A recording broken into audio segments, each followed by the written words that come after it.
ओम अज्ञानतिमिरान्धस्य ज्ञानाञ्जनशलाकया चक्षुरुन्मिलितं येन तस्मै श्रीगुरवे नमः। श्रीचैतन्यमनोभीष्टं स्थापितं येन भूतले स्वयं रूपकदा मह्यं ददाति स्वपदान्तिकं।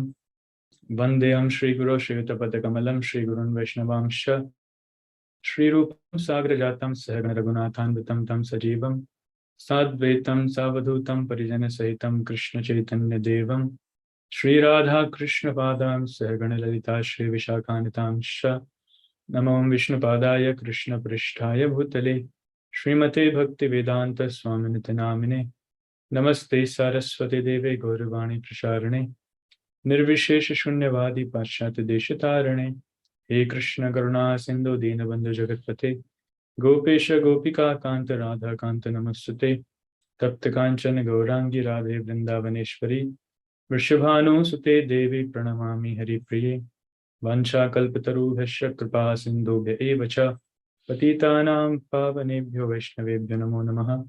जय श्री कृष्ण चैतन्य प्रभु नित्यानंद श्री अद्वैत गदाधर श्रीवासादि गौर भक्तवृंद। हरे कृष्णा कृष्णा कृष्णा हरे हरे हरे राम राम राम हरे हरे। ओम नमो भगवते वासुदेवाय। ओम नमो भगवते वासुदेवाय। ओम नमो भगवते वासुदेवाय। नारायणं नमस्कृत्य नरं चैव नरोत्तमं देवीं सरस्वतीं व्यासं ततो जयमुदीरयेत्। नष्टप्रायेषु अभद्रेषु नित्यं भागवत सेवया भगवती उत्तमश्लोके भक्तिर्भवति नैष्ठिकी। Hare Krishna. So welcome all of you. आप सबका स्वागत है अंतर्राष्ट्रीय कृष्ण भावनामृत संघ की शाखा इस्कॉन उज्जैन द्वारा आयोजित इस बुधवार सत्संगी कार्यक्रम में। And happy to see some old faces coming again after some time, and very happy to see some new faces also. So उम्मीद है आप सबकी जन्माष्टमी काफी अच्छी रही होगी. You must have had a very good celebration, very wonderful celebration of the Janmashtami and Srila Prabhupada Nandotsav a day after Janmashtami. आप में से बहुत सारे भक्त लोग उज्जैन मंदिर में भी आए थे. आपका संग हमें प्राप्त हुआ, इसलिए बहुत बहुत धन्यवाद. हम आपके कृतार्थ हैं, आभारी हैं, आपने संग अपना दिया. और बहुत सारे भक्त लोग ऑनलाइन संग दिए, व्हाट्सएप पे संग दिए, उसके लिए भी धन्यवाद. सो आगे बढ़ते हैं. भगवान का जन्म तो हो चुका है, अभी भगवान की कथा, कृष्ण कथा के बारे में चर्चा करने के लिए. तो लास्ट टाइम आपने श्रीपाद ब्रजेंद्र कृष्ण प्रभु से सुना था जन्माष्टमी के महत्व के ऊपर. उम्मीद है आपको काफी अच्छा लगा होगा. ब्रजेंद्र कृष्ण प्रभु अपने आप में काफी विशेष भक्त हैं, विशेष वक्ता हैं. श्री राधा मदन मोहन जी से उनकी बड़ी आसक्ति है. मैं लास्ट टाइम उनका इंट्रोडक्शन दे नहीं पाया, मैं कहीं बिजी था. बट प्रभु जी अपने इतने बिजी शेड्यूल में होते हुए भी रोजाना भगवान की मंगल आरती में पूजा करते हैं. जो मंदिर आते हैं उज्जैन, उन्हें पता होगा कि आप 4:30 पे भगवान के दर्शन से पहले ब्रजेंद्र कृष्ण के दर्शन पाएंगे. वो शंख बजाकर भगवान का पट खोलते हैं और फिर उनकी कृपा से हमें भगवान के दर्शन होते हैं. सो भगवान श्री राधा मदन मोहन के चरणों में उनकी काफी विशेष आसक्ति है और सेवाओं में काफी उनकी रुचि है, नाम में उनकी रुचि है. तो हमारा सौभाग्य है कि ऐसे भक्तों का संग हमें मिला और आप सबको उनसे श्रवण करने का मौका मिला. ये आपका भी सौभाग्य है. तो हम आगे बढ़ते हैं, और आगे बढ़ने से पहले हमें और थोड़ा पीछे जाना होगा, क्योंकि ब्रजेंद्र कृष्ण प्रभु से पहले आपने श्रीपाद कपिल मुनि प्रभु से श्रवण किया था. और जो विषय वस्तु चल रही है वो है शुकदेव गोस्वामी का प्राकट्य. श्रीमद् भागवतम के प्रथम स्कंद के 19वें अध्याय के ऊपर चर्चा हो रही है, जिसमें शुकदेव गोस्वामी के प्राकट्य के ऊपर चर्चा हो रही है. तो हमने देखा था 18वें अध्याय में कि कैसे परीक्षित महाराज को श्रृंगी, जो ब्राह्मण बालक है, वो श्राप देता है. श्रृंगी जो ब्राह्मण बालक है वो श्राप देता है, और कैसे परीक्षित महाराज उस श्राप को ग्रहण करते हैं.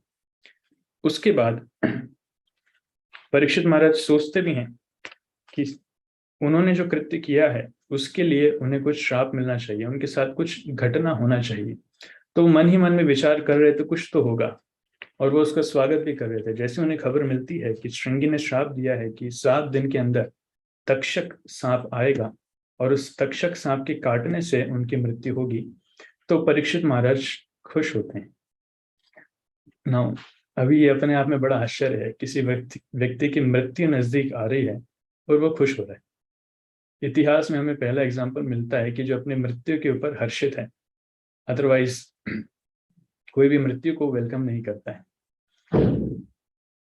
सभी लोग साधारणतया मृत्यु को प्राप्त नहीं होना चाहते हैं, मृत्यु से डरते हैं। मौत से हर कोई व्यक्ति डरता है।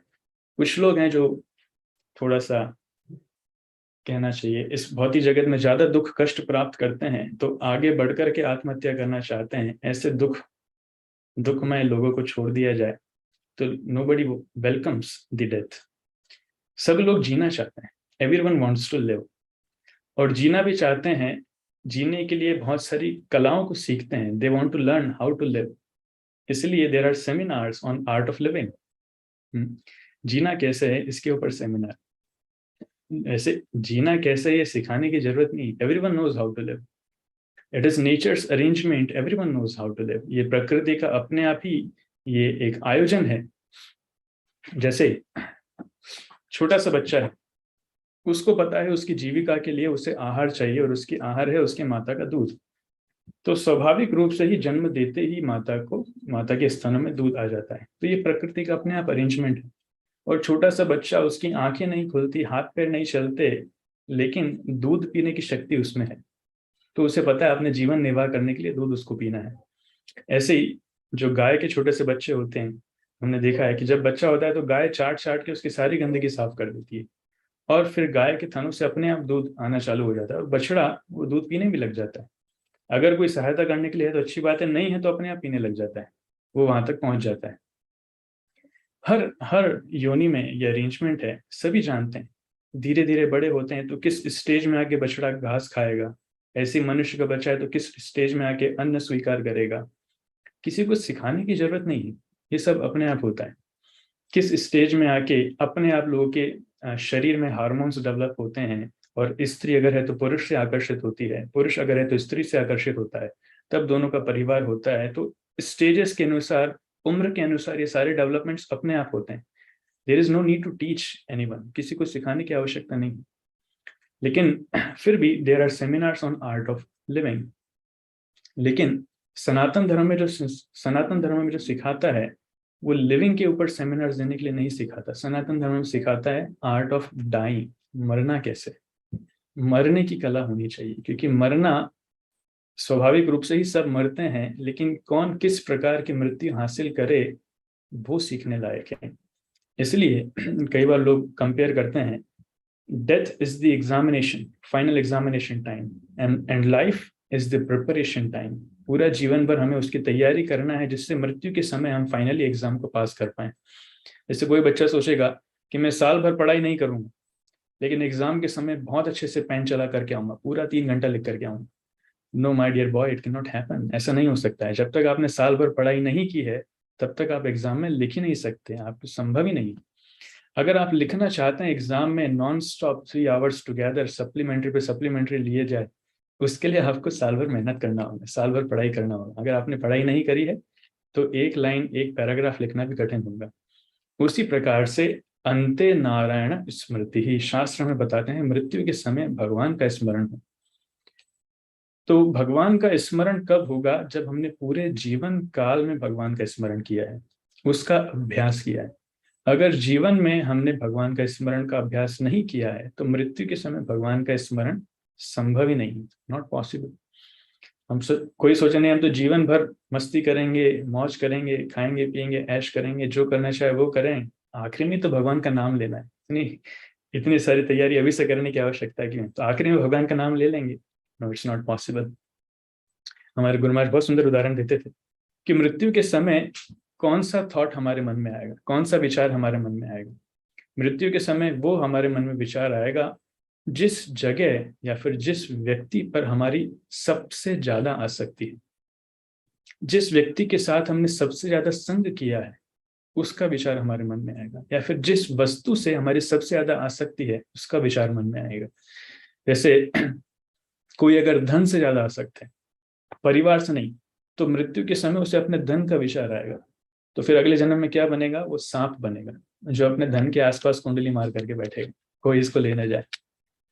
कोई अपने घर के बारे में सोचता है, तो 20 साल खून पसीने की मेहनत के बाद मैंने ये घर बनाया है, ये आलीशान महल, इसमें 8 कमरे हैं, 2 हॉल हैं, ये है वो है वो है।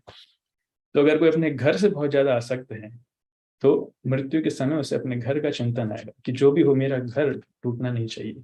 बच्चों ध्यान रखना, ये घर तुम्हारे पिताजी ने तुम्हें दिया है, बड़ी मेहनत के बाद दिया है, खून पसीने की कमाई से दिया, इस घर को कुछ नहीं होना चाहिए। तो वो कुत्ता बनेगा, वो उसी घर में रहेगा या उस घर के आसपास रहेगा। ऐसे ही मृत्यु के समय अगर किसी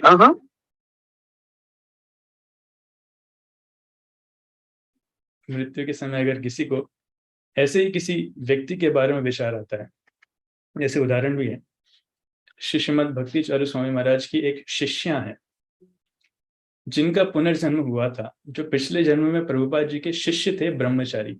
उनका नाम था राघव दास ब्रह्मचारी। तो मृत्यु के समय उनकी आसक्ति किसी स्त्री पर थी, और मृत्यु के समय उन्होंने इस स्त्री के बारे में सोचा था, तो अगले जन्म में वो उसी स्त्री के जैसा रूप लेकर के आए और एक स्त्री के शरीर में आए। तो ये पूरा पुनर्जन्म का केस है जो इस्कॉन के अंदर ही है, हम बाहर की चर्चा नहीं कर रहे हैं, बाहर तो हजारों केसेस हैं, तो वो भी हमारे गुरु महाराज के डिसाइपल्स के अंदर ही है। तो इसका यूट्यूब पे भी वीडियो है। तो फिर वो शरीर में लेकर आए थे, तो हमारे गुरु महाराज उनसे मजाक मजाक में एक दिन पूछ रहे थे, ये कौन सी महिला थी जिनका चिंतन तुम कर रहे थे मृत्यु के समय?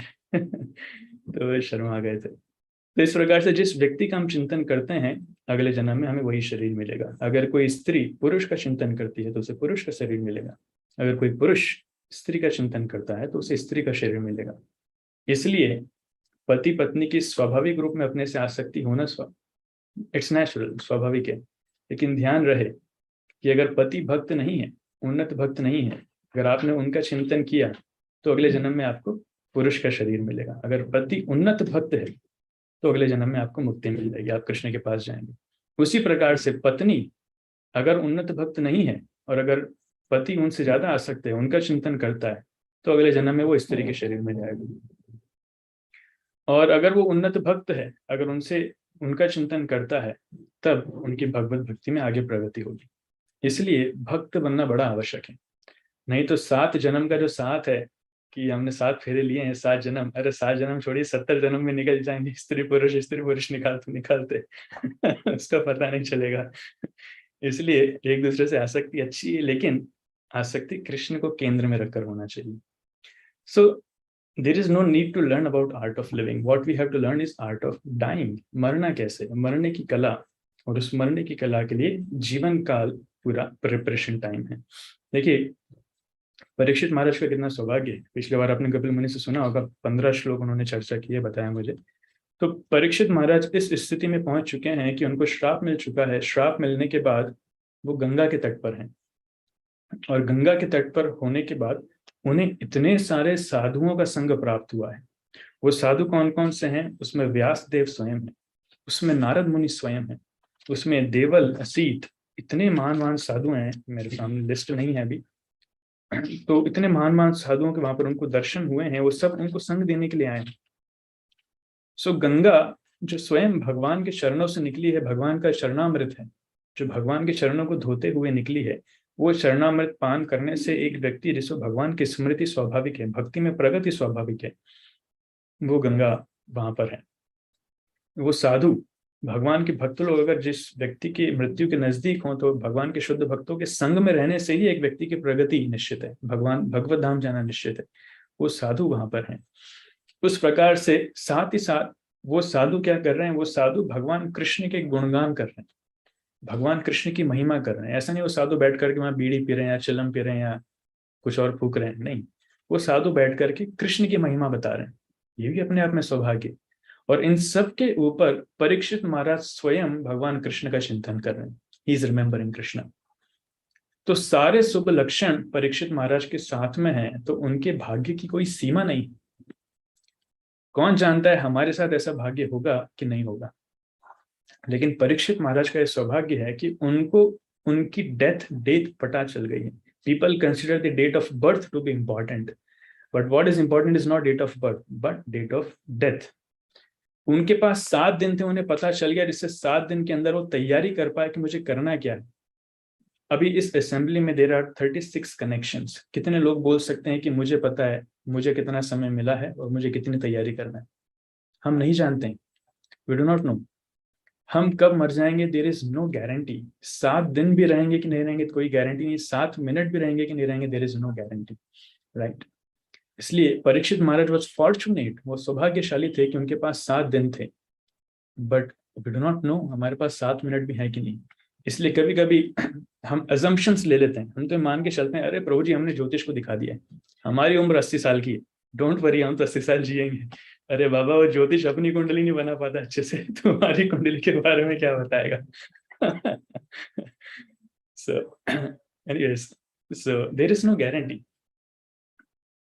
इसलिए कभी कभी हम आश्वस्त हो जाते हैं, नहीं तो मेरे पास तो बहुत समय है, अभी तो मैं ये करना है, मुझे कमाना है, मुझे घर बनाना है, मुझे गाड़ी बनाना है, मुझे बच्चों की शादी कराना है, पोते पोती को देखना है, खिलाना है, बाद में जब मैं 80 82 का हो जाऊंगा तब 16 माला करूंगा। अभी कितनी माला कर रहे हैं, अभी 16 मंत्र कर रहा हूँ, कोई भी 16 माला तो नहीं कर रहा। तो नहीं, ऐसा नहीं होना चाहिए, देर इज नो गारंटी। ठीक है, अगर उसको मान भी लें आपकी 80 की उम्र है, लेकिन अभी अगर हमने अभ्यास नहीं किया तो बाद में बुढ़ापे में हम अभ्यास करना चालू करेंगे तो कितने सक्सेसफुल होंगे इसकी भी कोई गारंटी नहीं। There is a saying in English which says we can teach new tricks to a new dog, not to an old dog. हम कुछ नए नए करतब एक छोटे से कुत्ते को सिखा सकते हैं जब वो छोटा है, जब कुत्ता बूढ़ा हो जाता है तब नहीं सिखा सकते। So there was a trainer, छोटे से पपी होते हैं ना, उनको सिखाते हैं पपी जंप, तो पपी छलांग लगाता है, समझ में नहीं आता तो मालिक 1 2 बार छलांग लगा के दिखाते हैं, पपी जंप, वो जंप करते हैं तो पपी भी जंप करता है। फिर उसके सामने रोटी रखते हैं, पपी जंप, तो फिर वो जंप करके रोटी खाता है, like that, this is how they train up. अभी कुत्ता बूढ़ा हो गया है, उसको जीवन भर कुछ सिखाया नहीं, डॉगी जंप, डॉगी जंप, कुछ छलांग लगा के दिखा रहे हैं, कुत्ता सोचेगा मालिक पागल हो गया। इसको क्या हो गया आज। So we can not teach new tricks to an old dog. हम बूढ़े कुत्ते को नई शिक्षाएं नहीं दे सकते, इट्स नॉट पॉसिबल। लेकिन अगर कुत्ता जवान है, छोटा है, तो दे सकते हैं। Getting the point, point is सीखने की एक उम्र होती है। शिल प्रभुपाद से किसी ने प्रश्न पूछा, स्वामी जी आपके संस्था में हम देखते हैं कि सारे लोग युवा क्यों हैं, बूढ़े क्यों नहीं है कोई, आप युवाओं को क्यों भर्ती करते हैं, बूढ़े क्यों नहीं। प्रभुपाद प्रश्न पूछते हैं, आप ये बताइए स्कूल कॉलेज में सारे लोग युवा क्यों है, बूढ़े क्यों नहीं। अरे ये क्या प्रश्न, बोले no no give me answer, schools college में सभी लोग युवा क्यों, बूढ़े क्यों नहीं। I mean because that is the age of learning, वो सीखने की उम्र है। बोले एग्जैक्टली, उसी प्रकार से भक्ति सीखने की भी यही उम्र है। बुढ़ापे में भक्ति नहीं सीख सकते। कुछ लोग कहते हैं अरे इतनी इतनी उम्र में 16 माला करने की जरूरत क्या है, भक्ति करने की जरूरत क्या है, जब बूढ़े हो जाएंगे तब कर लेना। ना बाबा, अगर अभी नहीं कर पाए तो उस समय नहीं होगा, अभी नहीं तो कभी नहीं। इसलिए भक्ति की उम्र क्या है, अभी। You have to start now, अभी करने की उम्र है। और अभी तो हम लेट हो चुके हैं। आचार्य बताते हैं, प्रहलाद महाराज कहते हैं, कौमारमाचरेत प्राज्ञो धर्मान भागवतानिहा दुर्लभम मानुषम जन्मम तदपि अध्रुवम अर्थदम। प्रहलाद महाराज कहते हैं, कौमारम आचरित प्राज्ञो, जो बुद्धिमान व्यक्ति है वो भक्ति करना कब चालू करता है, कौमार अवस्था से, जब वो छोटा है, 5 साल का है। कौमारम आचरित प्राज्ञो धर्मान भागवतानि, इस भागवत धर्म में, क्यों, क्योंकि दुर्लभम मानुषम जन्मम, ये मनुष्य जन्म दुर्लभ है, कभी भी लिया जा सकता है, any moment it can be taken away.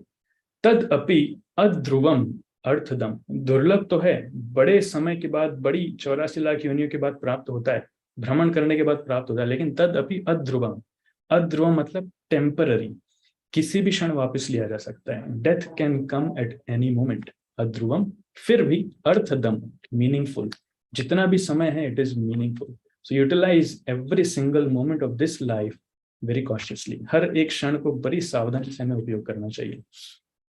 You see, लोग किस प्रकार कार्य करते हैं, या फिर माया किस प्रकार कार्य करती है, या फिर हमारा मन किस प्रकार कार्य करता है। आपने कहानी सुनी होगी, गधा, गधे को गधा क्यों कहते हैं पता है। गधे को गधा इसलिए कहते हैं कि जिस घास के लिए वो इतनी मेहनत कर रहा है, वो घास तो ऐसे ही मिल जाएगी। अभी बारिश के सीजन में जाओ, हर जगह घास है, उसको लगता है अगर मैं मेहनत नहीं करूंगा तो मेरा मालिक मुझे घास नहीं देगा। अरे बाबा, वो घास तो आपको ऐसे मिल जाएगी। और मालिक कब मूर्ख बनाता है, और हाइट क्या है, वो गधे के आगे एक लाठी लगा देगा और उसमें गाजर अटका देगा 1 फीट दूर। तो गधे को लगता है मैं 1 फीट चलूंगा तो गाजर मुझे मिल जाएगी। वो 1 फीट चलता है तो गाजर भी 1 फीट दूर हो जाती है। उसको लगता है बस अभी एक कदम और चलूंगा तो गाजर मिल जाएगी। ऐसे एक एक कदम करते करते सुबह से लेकर रात तक मालिक उसको चला देता है और आखिरी में वो गाजर निकाल के दे देता है। इसलिए वो गधा है। इसलिए दूसरों की उपमा दी जाती है कि ये तो गधा है। सो मीनिंग इज कि हम जीवन में बहुत कुछ प्राप्त करना चाहते हैं, लेकिन हम देखते हैं कि वो हमें नहीं मिल रहा है। दिस सेंट्रल पॉइंट इज, हम इतना सारा धन इकट्ठा करना चाहते हैं, इतने रिलेशनशिप बनाना चाहते हैं, सुख सुविधाएं, गैजेट्स, कार, घूमना फिरना। Central aim is we want to be happy. हम खुश होना चाहते हैं, हम संतुष्ट होना चाहते हैं। Now in this assembly if I ask this question, who is really happy? कौन पूरी तरीके से खुश है? कोई हाथ उठाएगा? Not a single hand. ये असेंबली अपने आप में कोई आश्चर्यचकित वाली बात नहीं है, कहीं भी आप पूछ लो, नोबडी इज हैप्पी। क्यों? क्योंकि सुख या फिर खुशी पैसे में नहीं है। खुशी इस भौतिक जगत में, भौतिक वस्तुओं में, इनमें नहीं है। खुशी अंदर है, इट्स इनसाइड, हमारे हृदय में है।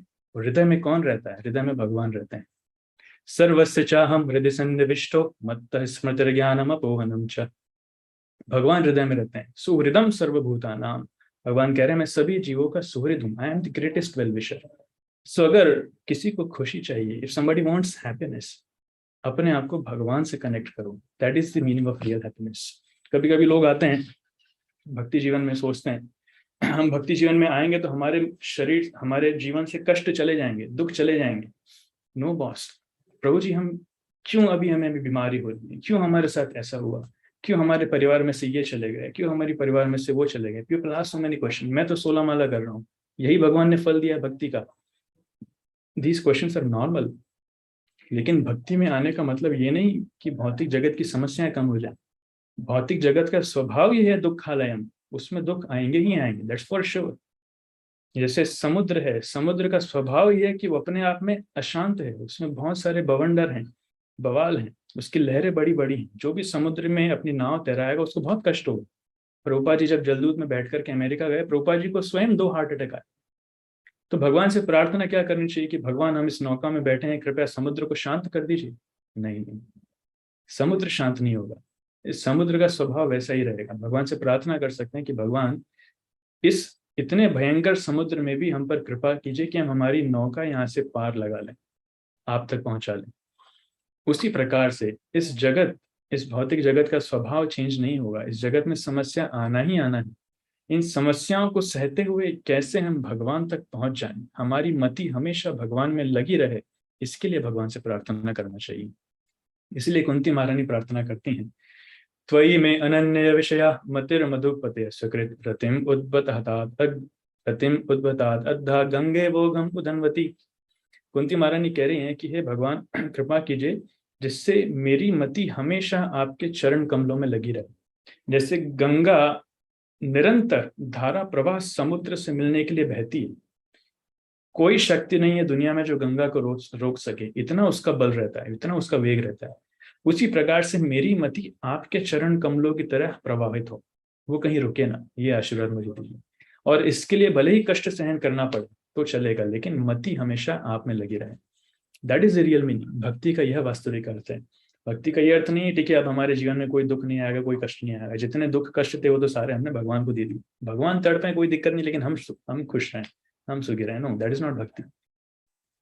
कुछ लोग हैं, कुछ धर्म में ऐसा करते हैं, हफ्ते भर पाप करेंगे और हफ्ते के आखिरी में जाके कन्फेस करते हैं कि हमारे सारे पाप जो हैं आप हमारे इष्ट देव को दे दीजिए। वो तड़पेंगे हमारे पापों के लिए, लेकिन हम मुक्त हो जाएंगे, फिर हम वापस हफ्ते भर पाप करेंगे। ऐसा नहीं कुछ, दिस इज नॉट भक्ति। So anyway, so with this small introduction, we move forward. Small introduction में आधा घंटा निकल गया। So परीक्षित महाराज के सामने ये परिस्थिति है। परीक्षित महाराज मृत्यु के सामने हैं और उनके सामने बहुत सारे साधु हैं, और बहुत सारे साधु हैं और उनसे परीक्षित महाराज प्रार्थना कर रहे हैं, वो सुनना चाहते हैं।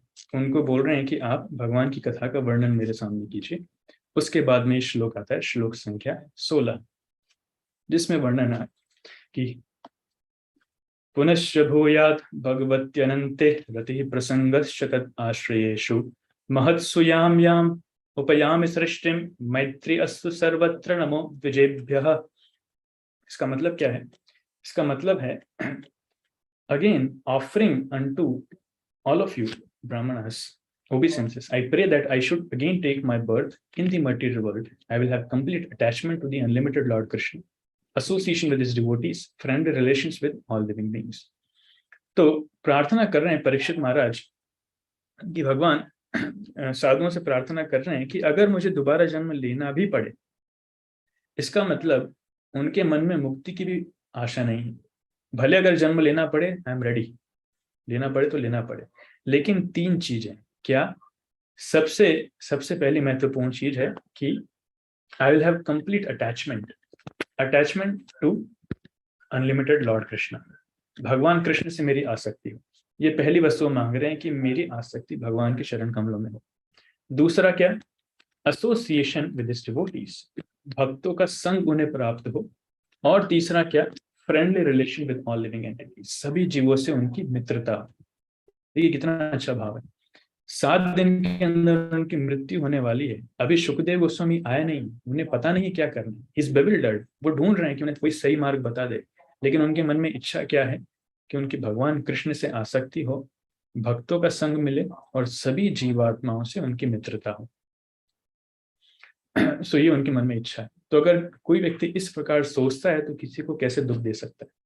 ऐसे व्यक्ति का इस जगत में होना कितना महत्वपूर्ण है। सोचिए, परीक्षित महाराज ऐसे राजा हैं जो स्वयं ऐसे गुण कैरी करते हैं और अपनी प्रजा के अंदर भी उन्होंने इस प्रकार के गुण ला दिए। उनकी प्रजा में ऐसा कोई नहीं है जो मांस खा रहा है, उनकी प्रजा में ऐसा कोई नहीं है जो शराब पी रहा है, कोई नहीं है जो सिगरेट, गुटखा, बीड़ी या फिर अवैध यौन संबंध कर रहा है, किसी प्रकार का नशा कर रहा है, किसी प्रकार का जुआ खेल रहा है। नो बडी। हर एक व्यक्ति उनकी प्रजा में सात्विक जीवन बिता रहा है, दूसरों के बारे में सोच रहा है, सबसे मित्रता है।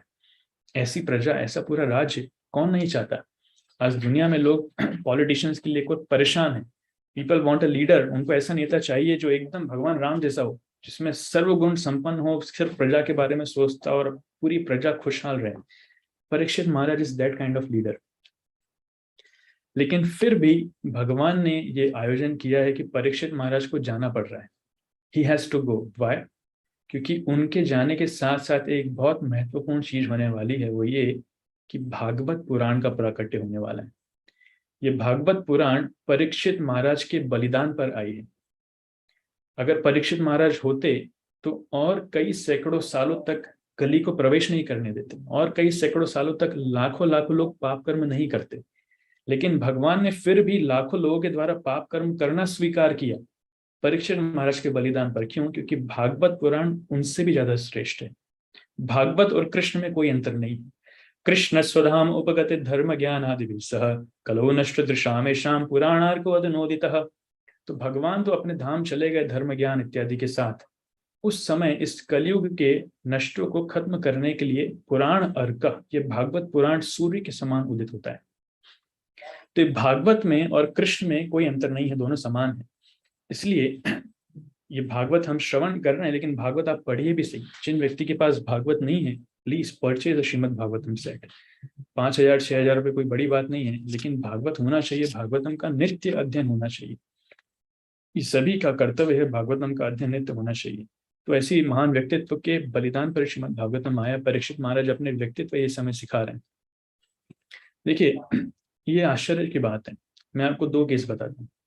एक व्यक्ति था, वो करोड़पति, अरबपति। जब वो बूढ़ा होने लगा, जब उसने देखा कि उसके शरीर में कुछ सफेद बाल आ गए हैं, कुछ झुर्रियां आ गई हैं, वो इतना चिंतित हो गया कि मैं बूढ़ा हो रहा हूँ, जल्द ही मेरी मृत्यु नजदीक आने वाली है। It's a practical case. उसने नासा के साइंटिस्ट को करोड़ों रुपए दिए, आप रिसर्च करो कि कैसे मैं बूढ़ा ना हो सकूं, मैं जवान ही रहूं, मैं मरना नहीं चाहता, I don't want to die, मैं बूढ़ा ना हूं। आपको कितना पैसा चाहिए, मैं सब दूंगा। करोड़ों रुपया चाहिए, अरबों रुपया चाहिए, टेक इट। ब्लैंक चेक दे रहा हूं, जो लिखना है लिख लो, लेकिन मैं बूढ़ा नहीं होना चाहता।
Hare Krishna. Sorry, it was a technical error. मेरी आवाज क्लियर है? थैंक्स। तो उसने कहा आपको जितना पैसा चाहिए मैं सब दूंगा, सिर्फ 1 साल के लिए मेरी मृत्यु को टाल दीजिए। But what was the reply off the doctors? Sorry sir, not possible. 1 crore रुपए क्या, आप पूरे संसार की दौलत भी दे दीजिए, लेकिन समय नहीं मिल पाएगा, क्योंकि हमारे हाथ में नहीं, it's not in our hands. So this is the practical proof, this is practical life. हमारे सारे अंधेरे हो जाते हैं एक तरफ। छोटे से बच्चे समुद्र के किनारे बैठ करके अपना सैंड कैसल महल सबने बनाया होगा, और एक लहर आती है और सारा महल बहा करके चली जाती है। उसी प्रकार से हम हमारे घर गृहस्थी में बड़े बड़े महल बना रहे हैं, तो एक लहर आएगी और सब बहा करके लेके जाएगी। तो मुझे डरा क्यों रहे? नहीं, डरा नहीं रहा हूं, लेकिन जरूरी है क्योंकि चैप्टर वो चल रहा है परीक्षित महाराज का। एनीवेज, सो परीक्षित महाराज इस प्रकार की प्रार्थना भगवान से करते हैं। उसके बाद परीक्षित महाराज, उस समय क्या होता है, बहुत सारे राजा, मैं आपको श्लोक दिखाता हूँ। उसके बाद परीक्षित महाराज आसन पर बैठ जाते हैं, रेडी टू डाई, मरने के लिए परीक्षित महाराज आसन पर बैठ जाते हैं, जिसमें लिखा है इति स्म राजाध्यक्षाय वृत्तः प्राचीन मूलेषु कुशेषु धीरः। कुशेषु मतलब कुश घास के आसन पर परीक्षित महाराज बैठ जाते हैं। उदन मुखो दक्षिण कुल आसते आस्ते समुद्र पत्निया स्वसुत न्यस्त भारा, मतलब अपनी इंद्रियों को पूरी तरीके से नियंत्रित करते हुए महाराज परीक्षित कुश घास के आसन पर बैठ जाते हैं। वो कुश घास कहाँ बैठते हैं? Southern bank of the Ganges, Ganga के दक्षिण तट पर। और वो कुश घास जिसकी जड़ें ईस्ट, पूर्व की तरफ थी, और परीक्षित महाराज उत्तर की तरफ देख रहे थे। Just previously had given charge of his kingdom over to son, और पहले ही उन्होंने अपने बेटे को अपने राज्य दे दिया था। और उनके इस कृत्य से क्या होता है, सभी देवता बहुत प्रसन्न होते हैं। 10 king Parikshit set fast until death, मृत्यु के समय तक परीक्षित महाराज उपवास करने के लिए बैठ जाते हैं, fasting till death. All the demigods of the higher planets praise the king's action, सभी देवता उनके इस आचरण की सराहना करते हैं। And in pleasure continuously scatter flowers over the earth and beat celestial drums, और खुशी से सभी देवता क्या करते हैं, वो उनके ऊपर पुष्प वर्षा करते हैं और वाद्य यंत्रों को बजाते हैं, ड्रम्स बजाते हैं। अभी ये आश्चर्यचकित करने वाली है, ये भागवतम का श्लोक है जिसमें बताते हैं देवी देव संगाह, देवी देवता, देवी देव संगाह मतलब देवी देवता, उनका वर्णन यहाँ पर आता है। और नीचे प्रभुपाद जी बहुत अच्छी चीज इसमें लिखते हैं। प्रभुपाद लिखते हैं the demigods take pleasure in seeing someone go back to Godhead. तो जब भी कोई व्यक्ति भगवान कृष्ण का भक्त बनता है और भगवत धाम के प्रति अग्रसर होता है, देवता बहुत प्रसन्न होते हैं। जो देवता हैं, इंद्र चंद्र वरुण सूर्य शिव गणेश दुर्गा, जितने देवी देवता हैं सब बहुत प्रसन्न होते हैं। They are always pleased with the devotee of the Lord, so much so that by their आदिदैविक powers they help the devotee in all respects. वो इतने प्रसन्न होते हैं कि अपनी शक्तियों से वो भक्त की मदद करते हैं। And by their actions the Lord is pleased with them. और जब देवी देवता अपने भक्त की मदद करते हैं तो भगवान देवी देवता से खुश हो जाते हैं। There is an invisible chain of complete cooperation between the Lord, the demigods and the devotee of the Lord on earth. इसलिए ये अदृश्य सहानुभूति या फिर अदृश्य सहायता की एक चेन है, किसके बीच में? भगवान के बीच में, देवी देवताओं के बीच में, और पृथ्वी पर जो भगवान के भक्त हैं उनके बीच में। सो कहने का तात्पर्य यह है कि हम देवी देवताओं की कृपा की प्रार्थना करते हैं। अगर कोई व्यक्ति भगवान का भक्त बन जाता है तो देवी देवता स्वतः उससे खुश हो जाते हैं, वो सारा आशीर्वाद उनको देना पसंद करता है। जैसे यहाँ पर हम देख रहे हैं कि परीक्षित महाराज भगवान के स्मरण के लिए बैठ गए, मृत्यु के समय भगवान का स्मरण करना चाह रहे हैं। देवी देवता इतने प्रसन्न हैं कि वो उनके ऊपर फूल चढ़ा रहे हैं। और यहाँ पर हम देवी देवता के ऊपर फूल चढ़ा चढ़ा के थक जाते हैं, लेकिन देवी देवता प्रसन्न नहीं होते। अगर भगवान कृष्ण की भक्ति करेंगे तो देवी देवता अपने आप स्वाभाविक रूप में प्रसन्न हो जाएंगे, अलग से हमें और कुछ करने की आवश्यकता नहीं है। तो उन्होंने ये कृत्य किया, और जैसे परीक्षित महाराज वहां पर बैठ गए, सभा में उपस्थित जितने साधु थे सभी प्रसन्न हुए, सभी साधुवाद देने लगे। बहुत अच्छा, वेरी गुड वेरी गुड। और उन्होंने उनकी प्रशंसा की कि परीक्षित महाराज, आप क्योंकि भगवान के भक्त हैं, इसलिए आपके द्वारा इस प्रकार का कार्य संभव है। आपने पहले ही राज्य को छोड़ दिया है, पहले ही राज्य आपने अपने पुत्र को सौंप दिया है, और आप पांडु के वंशज हैं, इसलिए इस कठिन समय में आप भगवान कृष्ण का स्मरण कर पा रहे हैं, और किसी के लिए यह संभव नहीं है, आप विशेष हैं। इस प्रकार से परीक्षित महाराज को सभी साधु वहां पर बधाई देते हैं। बधाई देने के बाद उनको अप्रिशिएट करते हैं, और लेकिन अभी वो कंफ्यूज हैं, अभी वो वेट कर रहे हैं, आपस में चर्चा कर रहे हैं, ठीक है परीक्षित महाराज बैठ तो गए हैं मृत्यु के लिए, सो वी शैल वेट। जब तक परीक्षित महाराज जीवित हैं तब तक हम यहीं पे रहेंगे। परीक्षित महाराज के परलोक गमन, भगवत धाम जाने के बाद ही हम लोग यहाँ से जाएंगे। इसलिए वो सभी साधु परीक्षित महाराज को उनकी मृत्यु तक उनका संग देने के लिए वहां पर बने हुए। तो प्रभुपाद जी लिखते हैं, when a great devotee of the Lord passes away, there is nothing to be lamented because enter into the devotee is destined to enter into the kingdom of God। तो भगवान के भक्त जब जाते हैं तो उसमें दुख का कोई कारण नहीं है, क्योंकि भगवान के भक्त भगवत धाम उनका जाना सुनिश्चित है, दैट्स फॉर श्योर। लेकिन फिर भी sorry plight is that such people leave our side, therefore there is every reason to। लेकिन जो लोग इस पृथ्वी पर हैं उनके लिए दुख का कारण है, क्योंकि हमारी दृष्टि से वो चले जाते हैं, दूर हो जाते हैं, तो हमारी दृष्टि से अगोचर हो जाते हैं, इसलिए हमारे लिए दुख का कारण है। लेकिन भक्त के लिए कोई दुख का कारण नहीं हो, तो भगवान के धाम को जा रहे हैं। As the Lord is rarely to be seen by our present eyes, so also are the great devotees। ऐसे भगवान को देखना इन आंखों से बड़ा कठिन है, बड़ी मुश्किल से दिखते हैं, कोई सौभाग्यशाली ही होगा जिससे भगवान के दर्शन होते हैं। उसी प्रकार से भगवान के शुद्ध भक्तों के दर्शन भी कोई सौभाग्यशाली ही कर पाता है, हर एक व्यक्ति नहीं कर पाए। जिसको भगवान के शुद्ध भक्तों का संग प्राप्त हुआ है, दर्शन प्राप्त हुआ है, वो व्यक्ति अपने आप में ही सौभाग्यशाली है। इसलिए जब भी हमें ऐसे मौके मिलें कि शुद्ध भक्तों का संग प्राप्त हो, उस अवसर को कभी छोड़ना नहीं चाहिए, हमेशा लेना चाहिए। The great rishis therefore correctly decided to remain on the spot till the last moment। इसलिए सभी साधुओं ने सोचा कि हम यहाँ पर रहेंगे। इसलिए नहीं सोचा कि हम साधु इनको संग देना चाहिए, बल्कि इसलिए सोचा कि परीक्षित महाराज अपने आप में ही महान साधु, भगवान के महान भक्त हैं, उनका संग हमें चाहिए। तो that was the thought process. और परीक्षित महाराज सोच रहे हैं कि ये सभी साधु ये इतने महान है कि मुझे अपना संग देने के लिए यहाँ पर आए हैं। तो ये परस्पर सब एक दूसरे को साधु मानते हैं। उस समय परीक्षित महाराज बोलते हैं, ये साधु बड़ी कृपावश यहाँ पर इकट्ठे हुए हैं ब्रह्मांड के अलग अलग भागों में से। आप स्वयं पूर्ण ज्ञान है, पूर्ण ज्ञान के पर्सोनिफाइड मूर्त रूप हैं। आप अलग अलग लोक में रहते हैं, सत्य लोगों से भी कुछ साधु आए हैं। आप दूसरों का उद्धार करना चाहते हैं, you want to do good to others.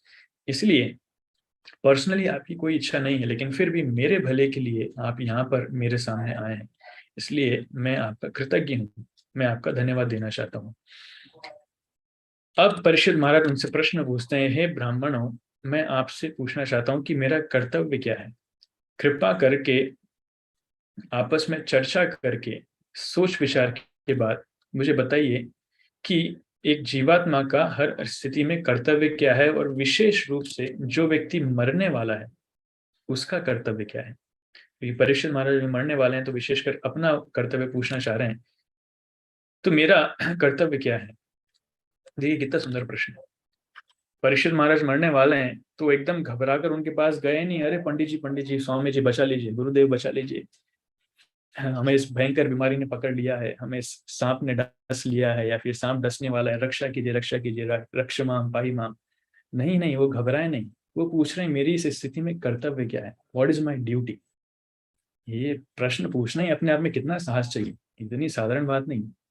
हम थोड़े से कष्ट में आ जाते हैं तब हम उस कष्ट के निवारण के लिए भगवान से अर्जी की लाइन लगा देते हैं, प्रार्थनाओं के पेपर की लाइन लगा देते हैं। लेकिन परीक्षित महाराज की मृत्यु होने वाली और पूछ रहे हैं कि मेरा कर्तव्य क्या है। आप जो भी जवाब देंगे मैं उसको स्वीकार करूंगा। सो ये सीखने की बात है। So what is the duty of everyone in all circumstances, पहला प्रश्न ये था। और दूसरा प्रश्न कि जो व्यक्ति मरने वाला है उसका कर्तव्य क्या है। सो प्रभुपाद लिख रहे हैं, practically the whole of the Shrimad Bhagavatam from the beginning of the second canto up to the end of the 12th canto deals with these two questions. और इन दो प्रश्नों के जवाब में पूरी श्रीमद् भागवतम द्वितीय स्कंद, इस अध्याय के बाद द्वितीय स्कंद चालू होगा, द्वितीय स्कंद से लेकर 12वें स्कंद तक इतने हजारों श्लोक किस लिए हैं? सिर्फ 2 प्रश्नों के उत्तर के लिए, कि हमारा सामान्यतः कर्तव्य क्या है और विशेषकर मृत्यु के समय हमारा कर्तव्य क्या है। और the conclusion arrived at therefore is that devotional service of the Lord Sri Krishna, as it is confirmed by the Lord Himself in the last phases of Bhagavad Gita, is the last word in relation to everyone's permanent duty in life. और conclusion क्या है? न ज्ञान, न योग, न तप, न दान, सिर्फ भक्ति, एकमात्र कृष्ण भक्ति। कृष्ण भक्ति ही है जिसकी पुष्टि भगवद गीता में भी होती है, श्रीमद् भागवतम में ही होती है, जो व्यक्ति का हर परिस्थिति में उसका कर्तव्य है। इस कृष्ण भक्ति की पुष्टि करने के लिए पूरी श्रीमद् भागवतम है, इसलिए श्रीमद् भागवतम को अमल पुराण भी कहा जाता है। इसमें किसी प्रकार का कोई मल नहीं है, ये किसी प्रकार के छलावे की बात नहीं करता, लोगों को भटकाने की बात नहीं करता, ये सीधा सीधा शास्त्रों का सार हमें प्रस्तुत करता है। इसलिए श्रीमद् भागवतम को अमल पुराण कहा जाता है। श्लोक आता है, निगम कल्पतरोर्गलितम फलम शुकमुखादमृत द्रव्य समृतम पिबत भागवतम रसमालयम मुहुरहो रसिका भुवि भावुकाः। तो अगर पूरे वैदिक शास्त्रों को पेड़ से कंपेयर किया जाए, निगम कल्पतरोर, और पेड़ भी कौन सा? कल्पतरोर, इच्छा पूरी करने वाला पेड़। उस पेड़ का एसेंस क्या है? वो है उसका फल, उसका गलितम फलम, उसका जो पका हुआ फल है वो क्या है? वो है श्रीमद् भागवतम। तो श्रीमद् भागवतम पूरे वैदिक शास्त्रों का पका हुआ फल है, और वो फल भी शुकमुखाद अमृत द्रव्य संयुतम। अगर उस फल को कोई तोता चख ले तो उस फल की मिठास और बढ़ जाती है। उसी प्रकार से ये श्रीमद् भागवतम पूरे वैदिक शास्त्रों का पका हुआ फल है, और उसको भी तोते ने चखा है। वो तोता कौन है? शुकदेव गोस्वामी। शुक मतलब तोता, तो शुकदेव गोस्वामी ने इसको चखा है, इसलिए इसकी मिठास और बढ़ गई। तो इसलिए पूरे वैदिक शास्त्रों में भटकने की आवश्यकता नहीं है, अकेले श्रीमद् भागवतम ही सफिशिएंट है। जो भागवतम में कंक्लूजन दे रहा है, हमें एकदम आंख बंद करके उसे स्वीकार कर लेना चाहिए। और पूरी भागवतम में क्या है? हरि सर्वत्र गीयते, भगवान हरि का ही हर जगह वर्णन किया गया है, भक्ति के बारे में ही बताया गया है। तो इस प्रकार से परीक्षित महाराज प्रश्न पूछते हैं, और उस सभा में उपस्थित जितने ऋषि मुनि हैं वो सब दुविधा में हैं कि क्या जवाब देंगे, व्हाट आंसर टू गिव। आपस में चर्चा करते हैं। परीक्षित महाराज ने बोल दिया है, एकदम ध्यान करके, चर्चा करके और सोच विचार करके बताइए कि मेरा कर्तव्य क्या है। तो सोच विचार कर रहे हैं, वो कंक्लूजन पे नहीं पहुंच पा रहे हैं। हाँ, यज्ञ, दान, तप, ध्यान, इस सारी चीजों के बारे में चर्चा कर रहे हैं और कंक्लूजन पे नहीं पहुंच पा रहे हैं। फिर सोच रहे हैं कोई ना कोई आए जो हमें बता दे। तो अपने मन में वो विचार कर रहे थे कि सुखदेव गोस्वामी अगर यहाँ पर हों तो बड़ा अच्छा होगा। तो जैसे उनके मन में विचार हुआ कि सुखदेव गोस्वामी को यहाँ पर होना चाहिए था, उसी समय सुखदेव गोस्वामी का वहां पर प्राकट्य होता है। तो सुखदेव गोस्वामी वहां पर अपने आप प्रकट होते हैं, भगवान की इच्छा रूप। तो सभी लोग सुखदेव गोस्वामी को देखकर बड़े प्रसन्न हो जाते हैं। मैं आपको श्लोक दिखाता हूँ सुखदेव गोस्वामी के प्राकट्य का। तो श्लोक संख्या 25। तत्राभवत् भगवान् व्यासपुत्रो यदृच्छया गामात्मनो नापेक्षः लक्षलिंगो निजलाभतुष्टो वृतश्च बालेरवधूतवेशः। तो सुखदेव गोस्वामी का प्राकट्य का वर्णन है कि उस समय व्यासदेव के शक्तिशाली पुत्र, जो हर पृथ्वी पे हर जगह ट्रैवल करके वहां पर आए, जो अपने आप में ही संतुष्ट हैं, satisfied with his own achievements, वो किसी सामाजिक सोशल ऑर्डर और स्टेटस उसको बिलोंग नहीं करते, मतलब वर्णाश्रम को बिलोंग नहीं करते, वो उन सबसे परे हैं। वो वहां पर आए। He was surrounded by women and children and was dressed as if others had neglected him, मतलब उन्होंने कोई कपड़े नहीं पहन रखे थे और स्त्री और बच्चों ने उनको घेर रखा था। वो स्त्रियां बच्चे क्या थे, प्रभुपा जी क्लैरिफाई करते हैं इसमें, क्योंकि आप देखते हैं कि शहर में अगर कोई व्यक्ति घुस जाए जो थोड़ा सा पागलों की तरह व्यवहार करे, तो बच्चे उनके आसपास मंडराने लग जाते हैं, और कभी कभी कुछ गाँव में बड़े भी आ जाते हैं, स्त्रियां बड़े भी आ जाते हैं। तो लोग सुखदेव गोस्वामी का महत्व नहीं समझ पा रहे थे। ये सरल गांव के लोग थे जिन्हें लगा था ये कोई पागल व्यक्ति है, तो इसलिए उनके आसपास घूम रहे थे। लेकिन आगे जब देखेंगे कि वो सुखदेव गोस्वामी का स्वागत स्वयं परीक्षित महाराज कर रहे हैं, इस ब्रह्मांड के राजा नारद मुनि स्वयं कर रहे हैं, व्यास देव स्वयं कर रहे हैं, जितने सारे बड़े बड़े साधुओं का स्वागत कर रहे हैं, तो वो डर जाते हैं, फिर वहां से चले जाते हैं। वो सारे स्त्री और बच्चे वहां से चले जाते हैं। तो इस प्रकार सुखदेव गोस्वामी का प्राकट्य होता है। सुखदेव गोस्वामी का प्रणाम मंत्र आता है भागवतम के पहले स्कंद में, जिसमें कहते हैं, यह स्वानुभावम अखिल श्रुति सारमेकम अध्यात्म दीपम अतितिरशताम तमो अंधम संदर्शनाम विषयनाम अथ योषितां च, नहीं नॉट दिस वन, यह स्वानुभावम अखिल श्रुति सारमेकम अध्यात्मदीपम अतितिरशताम तमोअंधम। Let me search. बहुत सुंदर श्लोक है। हाँ, संसारिणां करुणयाः पुराण गुह्यम तम व्यास सोनमुपयामि गुरुं मुनीनां। इसमें कह रहे हैं, यह स्व अनुभावम अखिल श्रुति सारम एकम। सुखदेव गोस्वामी के बारे में वर्णन आता है कि उन्होंने इस भागवत को पूरा अनुभव किया। अखिल श्रुति सारम एकम, पूरे वैदिक शास्त्रों को पढ़ने के बाद उन्होंने भगवान की भक्ति को अनुभव किया। इसलिए अध्यात्म दीपम अतितिरशताम तमोअंधम, इस जगत में जो लोग अंधकार में हैं उनके जीवन में अध्यात्म का दीपक जलाने के लिए वो आते हैं। संसारिणाम करुणयाः पुराण गुह्यम, ऐसे संसारी व्यक्तियों के प्रति अपनी करुणा दिखाने के लिए इस भागवत पुराण को वो कहते हैं। तम व्यास सोनो, ऐसे व्यास के पुत्र, उपयाम गुरु मुनि नाम, ऐसे व्यास के पुत्र जो सभी मुनियों के गुरु हैं, उनको मैं उपयामी, उनको मैं प्रणाम करता हूँ, उनकी मैं शरण लेता हूँ। इस प्रकार से शुभदेव गोस्वामी का प्रणाम मंत्र आता है। बहुत सुंदर श्लोक है। तो ये वर्णन वहां पर है। और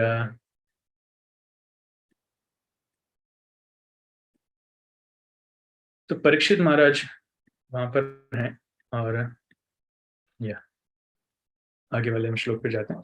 तो जैसे शुभदेव गोस्वामी का वहां पे प्राकट्य होता है, सब लोग संतुष्ट रहते हैं। हाँ, हियर कम्स द सन, अभी ये व्यक्ति आया है जो हमारे सभी संदेहों को दूर करेगा। तो शुभदेव गोस्वामी को देखकर सभी लोग प्रसन्न हो जाते हैं।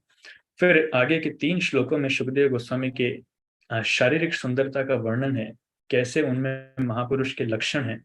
उनकी छाती चौड़ी थी, उनकी नाभि गंभीर थी, उनका जो पेट है बहुत सुंदर तरीके से उसमें लाइनें पड़ी हुई थी, उनकी हाथ उनके लंबे थे, उनके बाल घुंघराले थे और उन्होंने कोई कपड़ा नहीं पहन रखा था। इस प्रकार से 3 श्लोकों में उनका वर्णन है, मैं उसको स्किप कर रहा हूँ। तो जैसे परीक्षित महाराज को शुभदेव गोस्वामी को देखते हैं, वो परीक्षित महाराज जो अपने आप में ही विष्णु रात नाम से विख्यात है। विष्णु रात का शब्द है, अर्थ है कि जो हमेशा भगवान विष्णु के द्वारा सुरक्षित है। क्योंकि परीक्षित महाराज जब अपनी माता के गर्भ में थे, उत्तरा के गर्भ में, तब भगवान कृष्ण ने उनकी सुरक्षा प्रदान करी थी उन्हें ब्रह्मास्त्र से। तो वो सुखदेव गोस्वामी को वेलकम करते हैं, उनको प्रणाम करते हैं। और जैसे ही सुखदेव परीक्षित महाराज उनको प्रणाम करते हैं, वो सारे स्त्री और बालक वो सब वहां से भाग जाते हैं। और फिर सुखदेव गोस्वामी को लेकर के जाकर वो व्यास आसन पर बिठाते हैं। व्यास आसन पर बिठाते हैं और बाद में स्वयं परीक्षित महाराज उनके चरणों में बैठते हैं और हाथ जोड़ करके उनसे प्रश्न पूछना आरंभ करते हैं। तो सुखदेव गोस्वामी जैसे ही व्यास आसन पर बैठते हैं और उस सभा में उपस्थित सारे साधु, देवी देवता और राजा सब वहीं पर बैठे थे। ऐसा लग रहा था कि सारे सितारे हैं और सुखदेव गोस्वामी वो चंद्रमा है जिनकी सुंदरता का वर्णन यहाँ पर हो रहा है। तो पूरी सभा बहुत देवी प्रकट हो रही थी। और परीक्षित महाराज जो इस विश्व के सम्राट हैं, वो अपने घुटनों के बल बैठते हैं और हाथ जोड़कर सुखदेव गोस्वामी से बिना हिचकिचाहट के प्रश्न पूछना चालू करते हैं, उनको प्रणाम करते हैं और मीठी आवाज में उनसे प्रश्न पूछते हैं। देखिए, शास्त्रों की विधि कि राजा परीक्षित सिर्फ भारत के राजा नहीं है, वो पूरे विश्व के राजा हैं, क्योंकि उस समय भारत पूरे विश्व को कहा जाता था। और वो साधु के पास जाकर उनके सामने घुटनों के बल बैठ करके उनसे प्रश्न पूछ रहे हैं। कभी कभी लोग प्रश्न पूछते हैं, बोले प्रभु जी आप तो सीए हैं, कैसे सीए की डिग्री आपने छोड़ दी, इस भगवत भक्ति में आ गए? अरे सीए, इंजीनियर, डॉक्टर, एमबीए क्या करेगा बाबा? पूरे विश्व के राजा घुटनों के बल बैठ करके प्रश्न पूछ रहे हैं, उनकी डिग्री कितनी बड़ी? अपना पूरा राज्य छोड़कर कितने ऐसे राजा हुए हैं भगवान की भक्ति के लिए, उन्होंने क्या क्या नहीं त्यागा है। तो इस छोटी मोटी सीए बीए डिग्री वो सब क्या करेगा? नथिंग, इट्स नथिंग, भगवान के सामने कुछ नहीं है। तो शास्त्रों का आदेश है कि जब हम गुरुदेव के पास जाते हैं तो हमें गुरुदेव के पास विनम्रता पूर्वक जाना चाहिए। विनम्रता पूर्वक जाएंगे, हाथ जोड़ करके उनसे पूछेंगे, उनकी सेवा करेंगे, तब गुरुदेव प्रसन्न होंगे, तब हमें ज्ञान लेंगे। चैलेंज के साथ जाएंगे, चुनौतीपूर्ण जाएंगे, तब ज्ञान नहीं मिलेगा, तब मूर्ख बना करके गुरुदेव वापस भेज देंगे। जैसे उदाहरण, एक बार एक प्रभुपाद जी के एक शिष्य थे, उनको गिटार बजाने का बड़ा शौक था। लेकिन दुविधा ये थी कि उनको गिटार बजाना आता नहीं था बराबर। वो बजाते थे, दूसरों को कष्ट होता था, उनको अच्छा नहीं लगता था।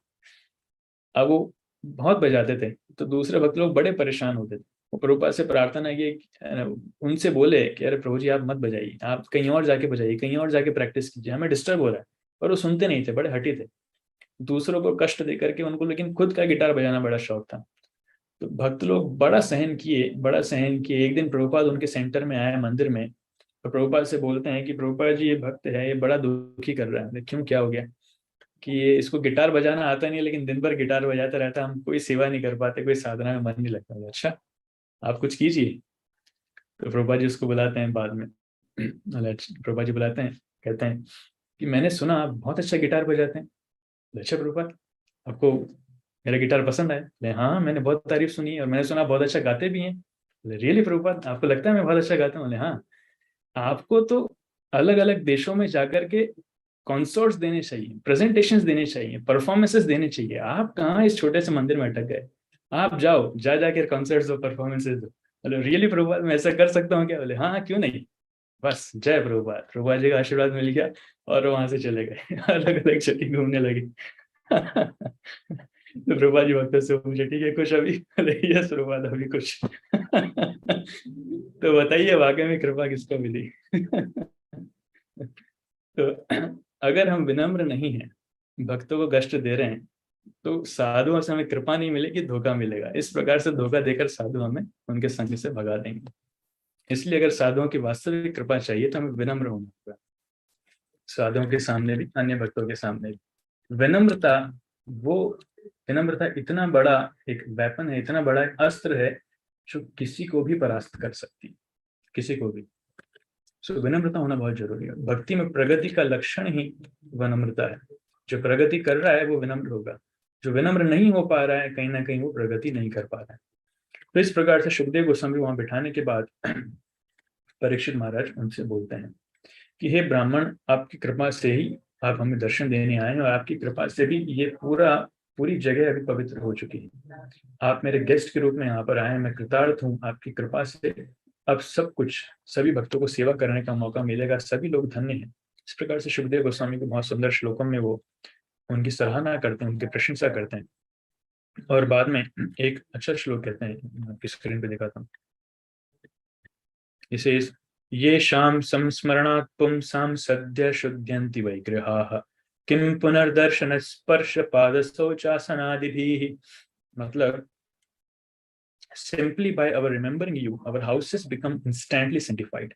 सिर्फ आपका स्मरण करने से ही हमारे घर एकदम पवित्र हो चुके हैं। And what to speak of seeing you, आपको देखने के बारे में क्या कहा जाए। टचिंग यू, आपको छूने के बारे में क्या कहा जाए। वॉशिंग योर होली फीट, आपके चरणों को धोने के बारे में क्या कहा जाए। And offering you a seat in our home, हमारे घर में आपको आसन देने के बारे में क्या कहा जाए।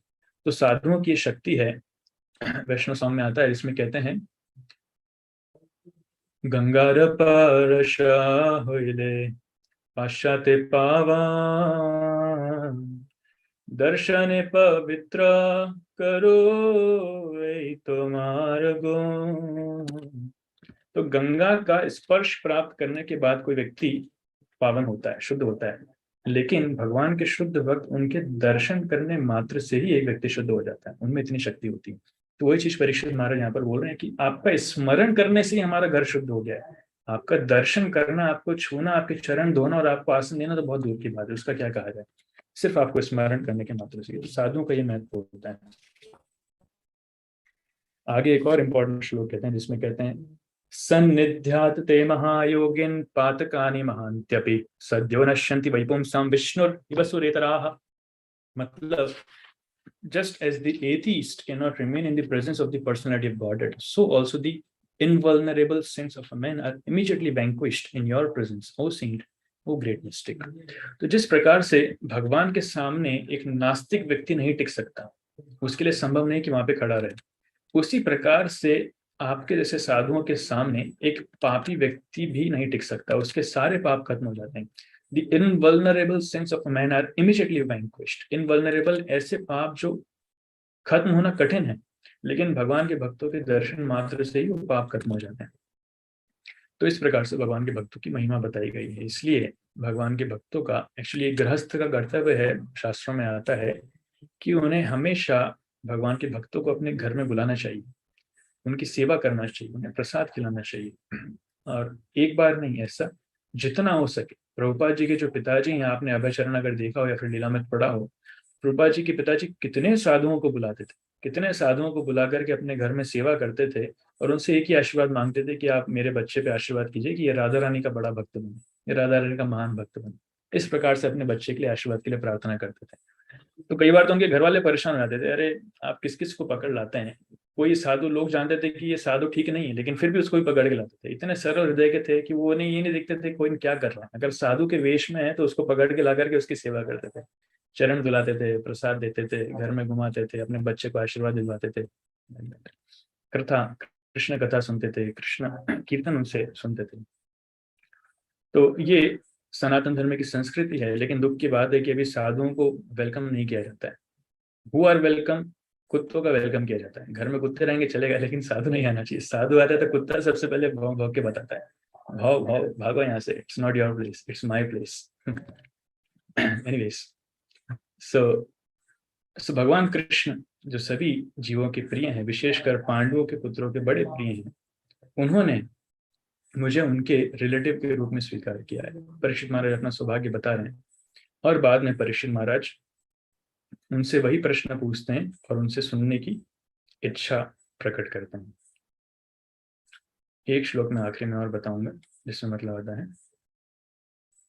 ठीक है, लगभग वही।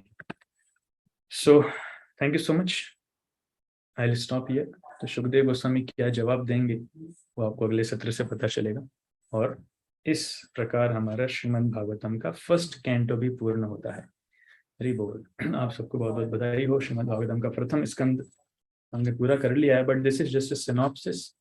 ये कथा इसलिए नहीं कि आपने पूरा पढ़ लिया है, ये कथा इसलिए है कि आपकी रुचि भागवतम को पढ़ने में जागे, जिससे आप भागवतम का अध्ययन करना चालू करें। हम डिटेल्स में नहीं गए, हमने सिर्फ इम्पोर्टेंट कुछ श्लोक को कथा के रूप में वर्णन किया है, लेकिन आप लोग इसको पढ़िए। आप जितना पढ़ेंगे उतना आपको ज्यादा साक्षात्कार मिलेगा। बहुत बहुत धन्यवाद। मैं अपनी वाणी को यहीं विराम देता हूँ। किसी का कोई प्रश्न है, टिप्पणी है तो दे सकते हैं।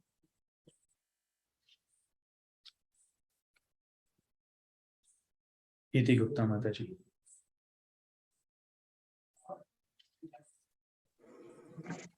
हरे कृष्णा प्रभु जी, दंडवत प्रणाम।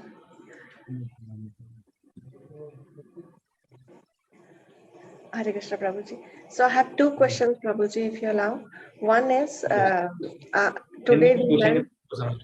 ठीक, प्रभुजी, ये कि आपने आज बात इम्पोर्टेंट बताया कि आर्ट ऑफ लिविंग से ज्यादा art of dying is important.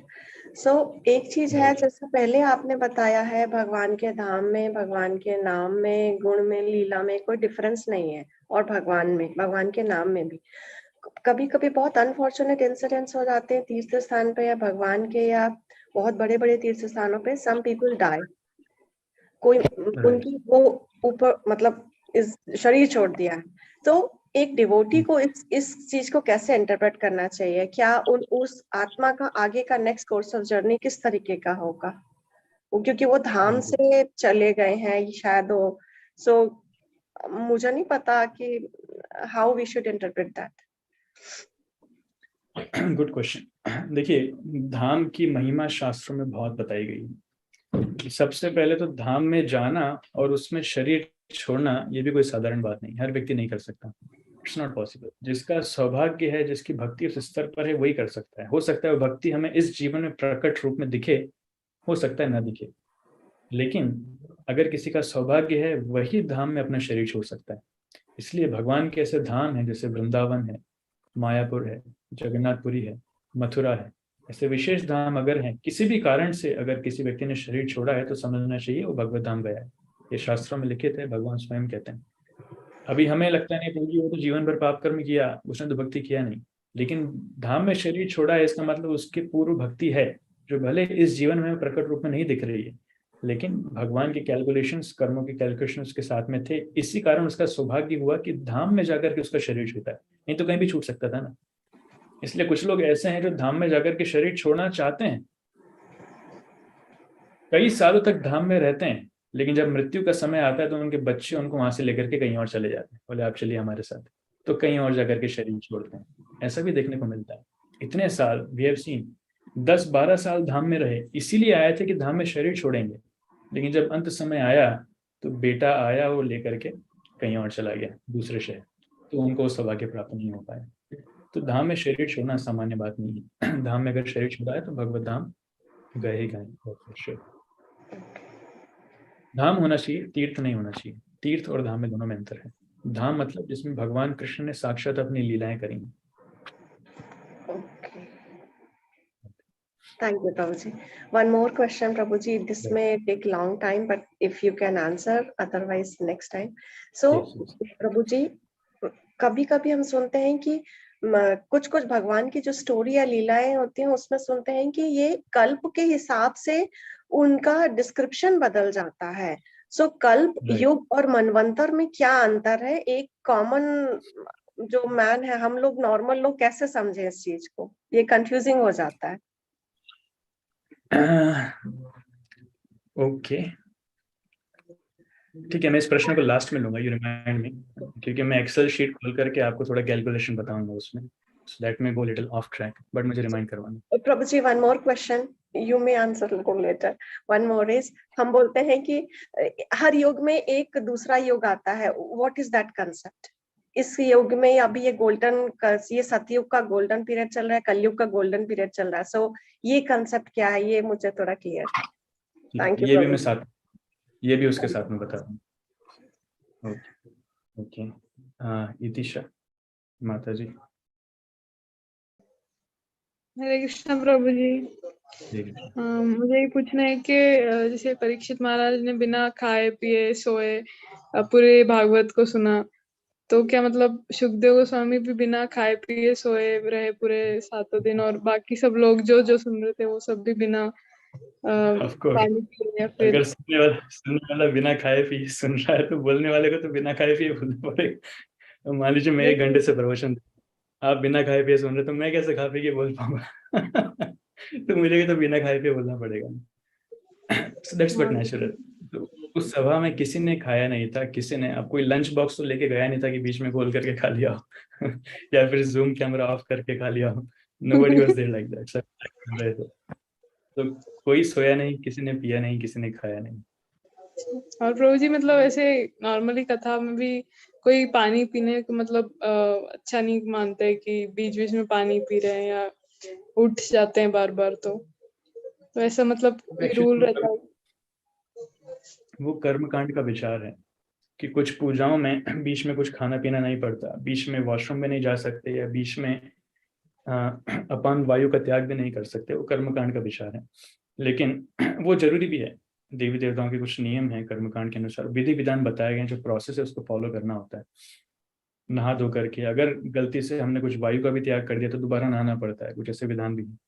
लेकिन भक्ति में विशेषकर जब हम भगवान की पूजा नहीं कर, अगर भगवान की पूजा मंदिर के अंदर जाकर के करें तो उसमें शुद्धिकरण के विधान है।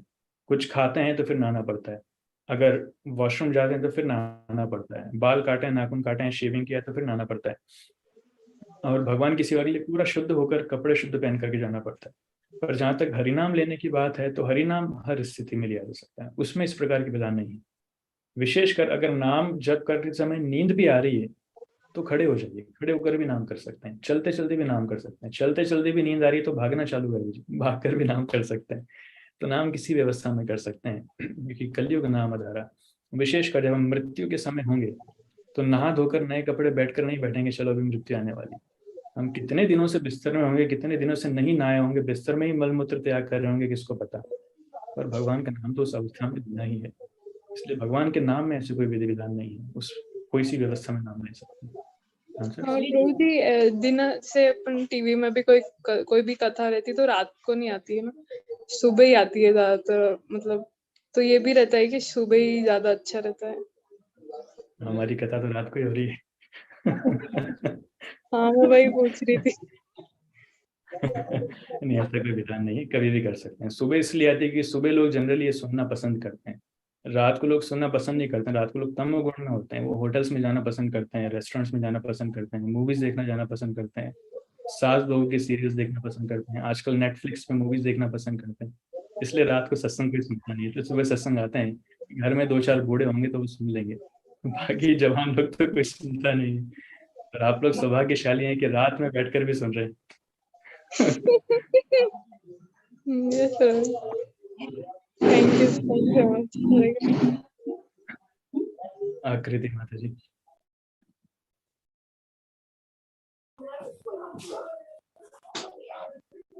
हरे कृष्णा प्रभु जी, हरे कृष्ण। दंडवत प्रणाम। दंडवत प्रणाम।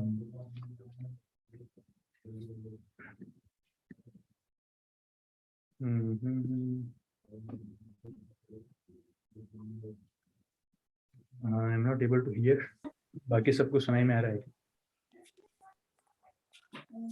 माता जी दोबारा बताइए।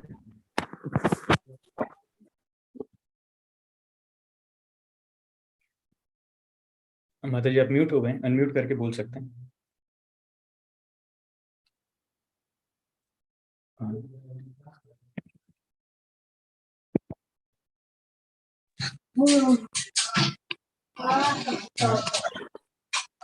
आपका नेटवर्क भी है, आप शायद तो वीडियो ऑफ कर दीजिए, वीडियो ऑफ करने के बाद। हरे कृष्णा प्रभु जी।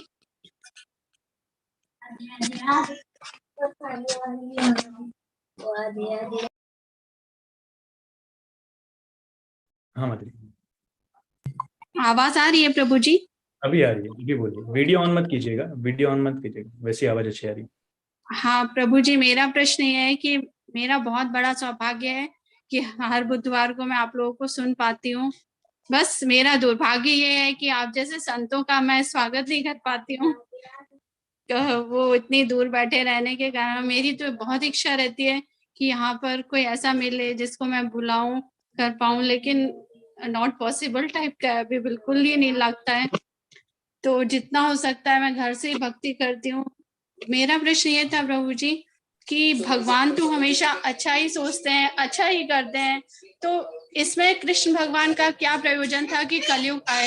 परीक्षित महाराज अपनी प्रजा का अच्छे से पालन कर रहे थे, सब कुछ अच्छा चल रहा था, तो उस द्वापर युग को अंत करना और कलयुग को लाने का क्या प्रयोजन था? राइट बहुत सुंदर प्रश्न है। पहले तो मैं कोई संत नहीं हूँ। आप कहाँ रहते हैं माता जी? आपके शहर का नाम बताइए, मैं आपको महान संतों से जोड़ दूंगा वहाँ पे, आप उनको बुला अरे सकते हैं। प्रभु जी मैं लंदन में हूँ अभी, तो अरे अनामिका माता जी की सिस्टर आपसे मिली थी। हाँ मैं जानता हूँ, मैं जानता हूँ। आप लंदन में अगर हैं तो लंदन में बहुत सारे भक्त हैं माता जी, हमारा कांग्रीगेशन बहुत स्ट्रांग है। भक्ति वेदांत मैनर करके वहाँ पे मंदिर है, जन्माष्टमी पे लाखों लोग वहाँ पे आते हैं। आप लंदन में जाएंगे तो भक्ति वेदांत मैनर, जो प्रॉपर्टी जॉर्ज हैरिसन ने डोनेट करी थी, आप वहाँ पे कनेक्ट हो सकते हैं। आपका जो प्रश्न है, प्रश्न क्या है मैं भूल गया। भगवान कृष्ण का कलयुग को लाने का क्या प्रयोजन था? इसके 3 कारण हैं। सबसे पहले तो ये भगवान का नियम है कि युग अंतर होना है, कलयुग आएगा ही आएगा, वो अवश्यम भावी है। इसका एक मुख्य कारण है भगवान कृपालु हैं। कुछ लोग हैं जो भगवान के बहुत अच्छे भक्त हैं, उन लोगों को इकट्ठा करके भगवान सतयुग में रखते हैं कि आपको कोई डिस्टरबेंस नहीं है, यहाँ पर रहिए, भक्ति कीजिए। कुछ लोग हैं जो भगवान के भक्त नहीं हैं, जो भगवान से द्वेष करते हैं। भगवान उनको भी उनके कार्यकलापों के लिए एक समय देते हैं कि ठीक है, आप लोगों के लिए कलयुग है, वहां पर जाओ, जितने प्रकार के राक्षसी कार्य करना है करो, वहां पर जाकर लोगों को डिस्टर्ब करो। सतयुग त्रेता युग द्वापर युग में नहीं आना। वहां पर अगर कोई 2-4 राक्षस आ भी जाते हैं तो उन सबकी हत्या हो जाती है, तो भगवान स्वयं आगे उनका संहार कर देते हैं, नहीं तो भगवान के भक्त लोग उनका संहार कर देते हैं। लेकिन कलयुग ऐसा है जो इस प्रकार के राक्षस तो वो एक कारण है। अभी हमको ज्यादा मात्रा में, अभी हमको दिख रहे होंगे बहुत मात्रा में, लेकिन फिर भी पूरी मात्रा में नहीं देखेंगे, क्योंकि कलयुग प्रारंभ हुआ, आगे जाएगा उतना ही कलयुग में समस्याएं बढ़ती जाएंगी, अत्याचार बढ़ते जाएंगे। दिस वन इज रीजन, क्योंकि भगवान उन लोगों को भी उनका समय देना चाहते हैं। He wants to give their own space. ठीक है, आपके लिए भी समय है, उधर जाइएगा। दूसरा और तीसरा जो सबसे महत्वपूर्ण कारण है, जो परीक्षित महाराज स्वयं जानते थे, परीक्षित महाराज भी चाहते थे कली प्रवेश करे, ये कली का समय है, कली को आना चाहिए। क्यों? क्योंकि कलयुग में महान गुण है। क्या महान गुण है? एक महान गुण है परीक्षित जो स्वयं सोचते हैं। माता जी मैं आपको म्यूट कर रहा हूँ, हाँ ठीक है आपने म्यूट कर दिया। एक महान गुण ये है, कलयुग में अगर कोई व्यक्ति बुरा कार्य करता है तो उस बुरे कार्य को करने के बाद उसका परिणाम उसे मिलता है, फल उसे मिलता है।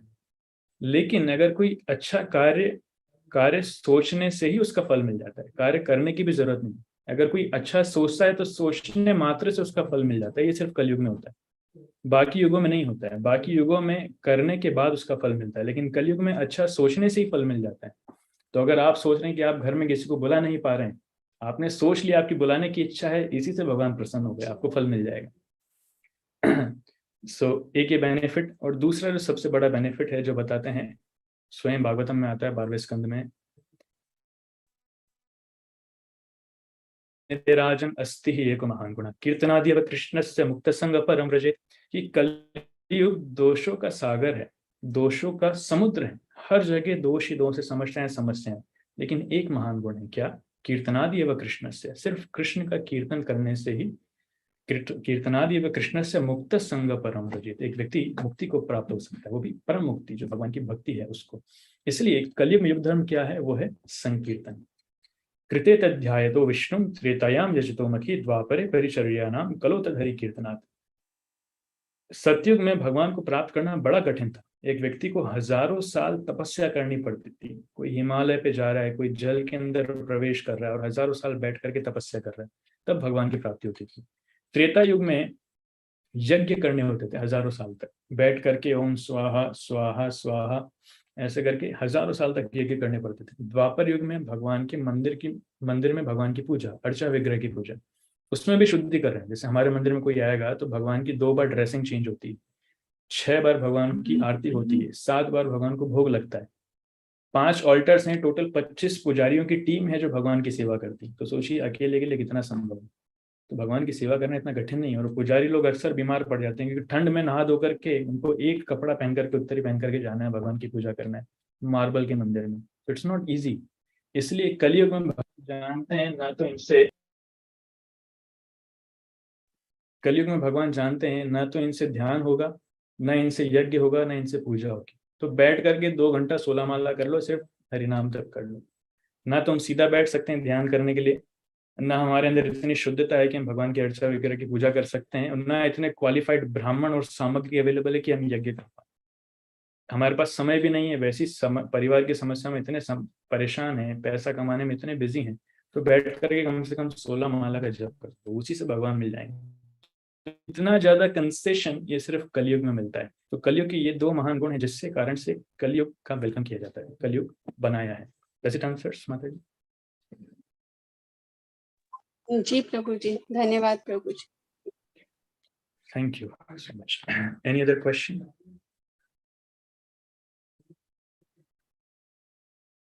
Okay, now coming to Iti Mataji's question. माताजी मैं आपको एक्सेल शीट में दिखाता हूँ। Yeah, I hope it is visible. देखिए, समझ में आया तो बहुत अच्छी बात है, अगर नहीं आया तो और भी अच्छा, बट आई होप समझ में आना चाहिए। सतयुग जो होता है, सतयुग की उम्र होती है, एक सेकेंड, या सतयुग की उम्र, सॉरी, सत्य, त्रेता, द्वापर और कलयुग की उम्र है 4,32,000 साल। ठीक है माता जी, आप रेस्पॉन्ड कर सकते हैं, मैं आपको देख नहीं पा रहा हूँ, बीच बीच में हाँ हाँ ऐसा कुछ बोलते जाइए तो मैं समझ जाऊंगा। और जो द्वापर की उम्र है वो इससे डबल है, जो त्रेता की उम्र है वो इससे ट्रिपल है, और जो सतयुग की उम्र है वो इससे 4 गुना है। तो टोटल मिलाकर के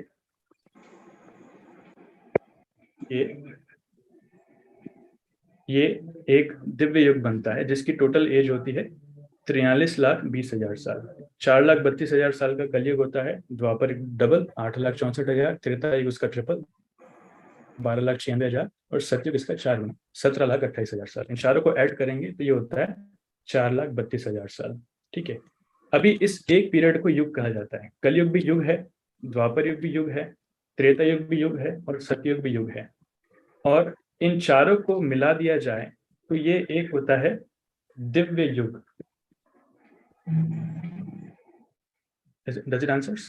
Yes, ये yes, Prabhuji. Yes, Divya. Yes, I got it. Divya युग है ना? और ऐसे दिव्य युग को अगर आप 1000 से मल्टीप्लाई कर दें इंटू 1000, तो ये होता है ब्रह्मा जी के 12 घंटे, राइट। इसको अगर आप 2 से मल्टीप्लाई कर दें तो ये हो गए ब्रह्मा जी के 24 घंटे। आपको लिखने की जरूरत नहीं, क्लियर हो जाएगा वैसे। ब्रह्मा जी के 24 घंटे कितने हो गए? This is the calculation. ये होता है ब्रह्मा जी का एक दिन, जिसकी एज इतनी होती है। तो पहला आपको आंसर क्लियर है। कलयुग ये भी युग है, द्वापर युग ये भी युग है, त्रेता युग ये भी युग है। तो युग के एज के हिसाब से उसका डिफाइन होता है। सतयुग 17,28,000 साल का है, और इस युग को 1000 से मल्टीप्लाई कर दें, टोटल इसको कहते हैं दिव्य युग। इसको 1000 से मल्टीप्लाई कर दें तो वो होता है ब्रह्मा जी का 12 घंटा। इसको 2 से मल्टीप्लाई कर दें ब्रह्मा जी के 24 घंटे। इन 24 घंटे में से 12 घंटे ब्रह्मा जी सोते हैं, विश्राम करते हैं, और 12 घंटे ब्रह्मा जी जागते हैं। तो जब जागते हैं तो उस समय जो एज है वो ये है। इसी समय जब ब्रह्मा जी सोते हैं तब टेम्पररी डिस्ट्रक्शन होता है, जब जागते हैं तो वापस क्रिएशन होता है। उस क्रिएशन के दौरान फिर ऐसे 1000 युग चलते हैं, इसके अंदर बहुत सारी लीलाएं होती हैं।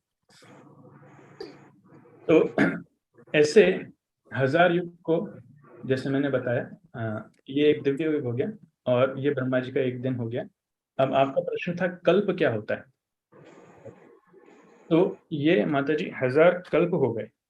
एक दिव्य युग को एक कल्प कहा जाता है, जो 43,20,000 साल है। This is called one Kalpa. तो सतयुग में भगवान के अवतार आते हैं अलग अलग। त्रेता युग में जैसे भगवान राम आते हैं, द्वापर युग में भगवान कृष्ण आते हैं, कलयुग में भगवान कल्कि आते हैं। तो हर त्रेता युग में भगवान राम आएंगे, तो हर त्रेता युग में भगवान राम की लीलाएं होंगी। हर सतयुग में भगवान नरसिंह आएंगे, उनकी लीलाएं होंगी।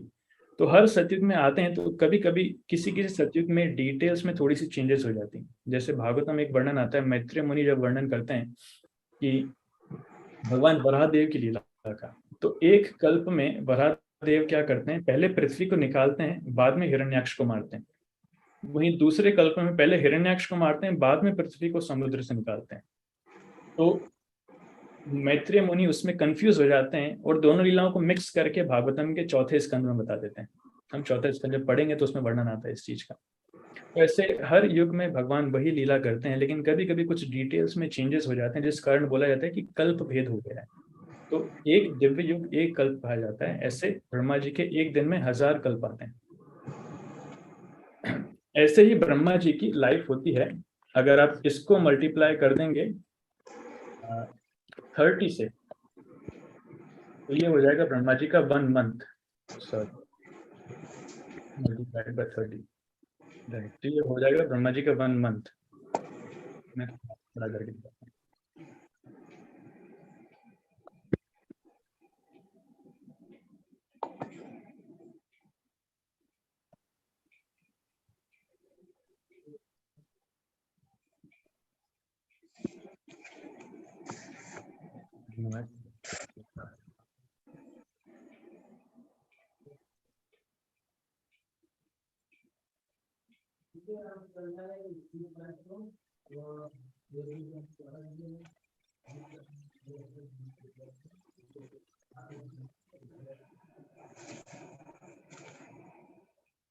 ठीक है, इट आंसर्स। ये ब्रह्मा जी का हो गया 1 महीना। इसको अगर आप मल्टीप्लाई कर देंगे 12 से, मेरा कैलकुलेशन में सिस्टम भी हो गया मेरा।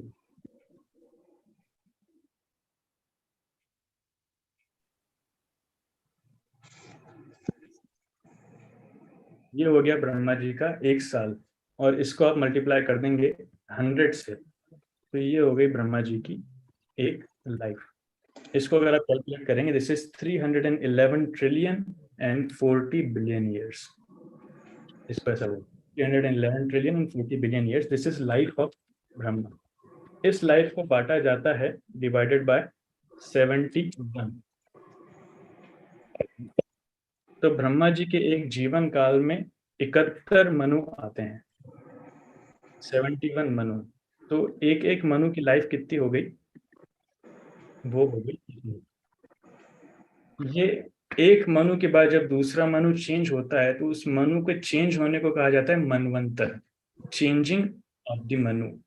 तो मनु वो राजा है जिनके जीवन काल में इतने सारे घटनाएं घटती। तो ब्रह्मा जी के जीवन में 71 मनु आते हैं, तो एक मनु इतने साल तक राज्य करते हैं। If it is clear, it's good. If it is not, no problem. Thank you so much Prabhu ji, आपके लेक्चर्स बहुत ही अच्छे होते हैं, बहुत informative and they really impact our hearts and soul. Thank you so much. All good to Srila Prabhupada. अच्छा, आपका दूसरा प्रश्न, ओवरलैपिंग पीरियड। जो एक युग से हम दूसरे युग में जाते हैं, तो कलयुग में सतयुग आता है, उसका क्या वर्णन है। तो एक युग से दूसरे युग में हम जब जाते हैं, यहाँ पे अगर दोबारा आते हैं, तो जैसे युग खत्म होता है तो युग जो चलता है, it is not linear, it goes in waves. जैसे सतयुग में लोगों की मैक्सिमम एज होती है 1 लाख साल, त्रेता युग में होती है 10,000 साल, द्वापर युग में होती है 1,000 साल, कलयुग में होती है 100 साल। That is maximum age. पर इसका मतलब ये नहीं कि आज मैं द्वापर युग में हूँ तो मेरी एज 1,000 साल है, और कल से कलयुग स्टार्ट हो रहा है तो कल से ही मेरी एक एज 100 साल हो जाएगी। नहीं, ऐसा नहीं होता, अचानक चेंज नहीं होता, वो वेव्स में चलता है। जब द्वापर युग अपने पीक पर होगा तब एज होगी 1,000 साल, फिर धीरे धीरे द्वापर युग खत्म होने लगता है, तब एज रिड्यूस होने लगती है। फिर जब एकदम कलयुग के पास में आ जाएगा उस समय एज हो जाएगी 100 साल, फिर कलयुग वहां से आगे बढ़ता है, like that. So it goes in waves. तो दो युग, एक युग जब खत्म होता है और दूसरा युग जब चालू होता है, तो उस युग में, उस समय में दोनों युगों के गुण मिलते हैं। कुछ गुण आपको द्वापर युग के भी मिलेंगे, कुछ कलयुग के भी मिलेंगे। उसे बोला जाता है संधि काल, दैट इज ओवरलैपिंग पीरियड, संधि काल। तो उस संधि काल में दोनों युगों के लक्षण हमें मिलते हैं, कुछ लक्षण द्वापर के भी मिलेंगे, कुछ कली के भी। उसी प्रकार कली से जब सतयुग आएगा तो कुछ लक्षण कली के भी मिलेंगे, कुछ सतयुग के भी मिलेंगे। फिर धीरे धीरे जैसे सतयुग प्रोग्रेस करेगा तो सतयुग अपने चरम पर आते जाएगा, कलयुग के सारे लक्षण खत्म होते जाएंगे, लाइक दैट। तो उस युग में जो ओवरलैपिंग पीरियड है, तो कई बार हमें दोनों युगों का समायोज मिलता है, दोनों युगों की क्वालिटीज मिलती है, वो आपका आंसर है, दैट इज ओवरलैपिंग पीरियड। पर ये कलयुग विशेष इसलिए है क्योंकि संकीर्तन आंदोलन भगवान चैतन्य महाप्रभु सिर्फ इसी कलयुग में आते हैं। ब्रह्मा जी के एक दिन में से 28वां जो कलयुग है, if I am not wrong, I am sorry, जो 14 मनु होते हैं, 71 मनु नहीं होते हैं, 14 मनु होते हैं। तो ब्रह्मा जी के एक दिन में से जो 28वां कैलकुलेशन है, शायद 7वें मनु के 28वें कलयुग में भगवान चैतन्य महाप्रभु आते हैं, और ब्रह्मा जी के एक दिन में कभी नहीं आते। तो वो जो पीरियड होता है जिस समय चैतन्य महाप्रभु संकीर्तन आंदोलन चालू करते हैं, वो गोल्डन पीरियड होता है। उस समय सतयुग के लक्षण इसमें दिखाई देंगे। That is golden period, that is exceptional Kaliyuga, that is only once in a day of Brahma, जो भगवान से अभी चल रहा है, जिसमें अभी हम हैं। Prabhuji, one more question. Too much. So, how long this golden period will last? What is that right now from as of today? Total 10,000 years. Chaitanya Mahaprabhu के आने से वो चालू होता है। महाप्रभु को आए हुए हो चुके हैं 525 साल, लगभग 532 साल। 10,000 में से इसको आप माइनस कर दीजिए तो 9,488 साल का और बाकी है।